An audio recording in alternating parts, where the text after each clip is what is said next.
how Poppy Playtime Chapter 2's jump scares work off camera.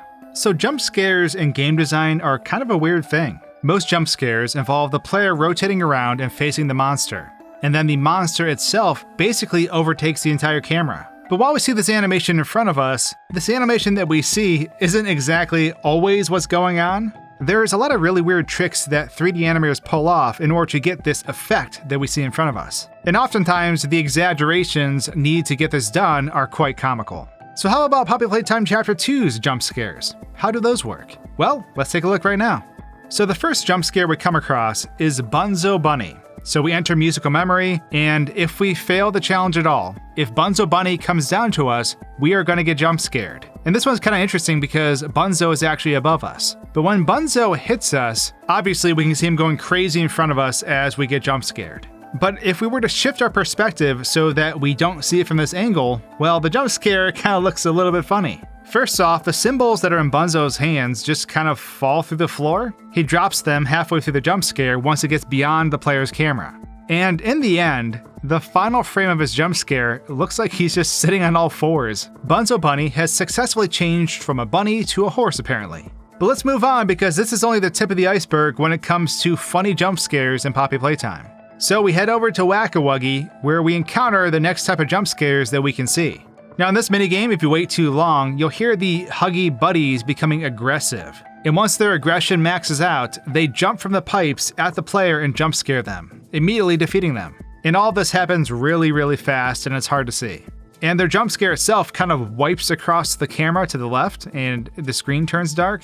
But if we dislodge our camera and look at this from a different angle, you can see the very weird expression that Huggy Wuggy is left in when the jump scare finishes. His face is all distorted and warped and it's really funny. I'm not sure why they decided to keep this goofy face, but they did. And on the topic of Huggy Wuggies, if we hop to Chapter 1 for an honorable mention, we do have the Huggy Wuggy that chases us through the vents. And that jump scare itself is really kind of silly because when it happens, Huggy Wuggy gets all twisted looking.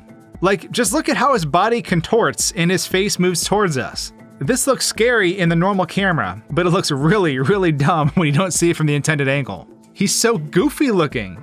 The next one on our list is PJ Pug-a-pillar. And this one I was really curious about, because the mechanic for how PJ kills you is really strange. Technically, PJ can kill you anywhere in the room. As long as you're moving at the wrong time, he will jump scare you instantly.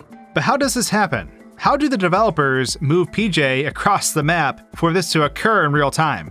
Well, they just do that. They instantly warp PJ right to your location, and he kind of glitches out a bit. You'll see his back half is still moving, but his front half sort of stretches out towards the camera. It's like someone took PJ and held him with two hands and just pulled really hard, because his middle section becomes basically a string. And completely separate from this, I had no idea you could just sit still at the beginning, and PJ Pug-a-pillar would just walk by you.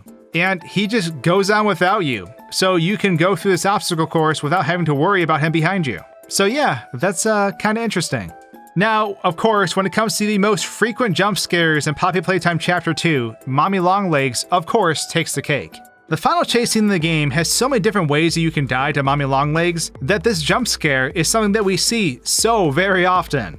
But honestly, I found the way they did this interesting.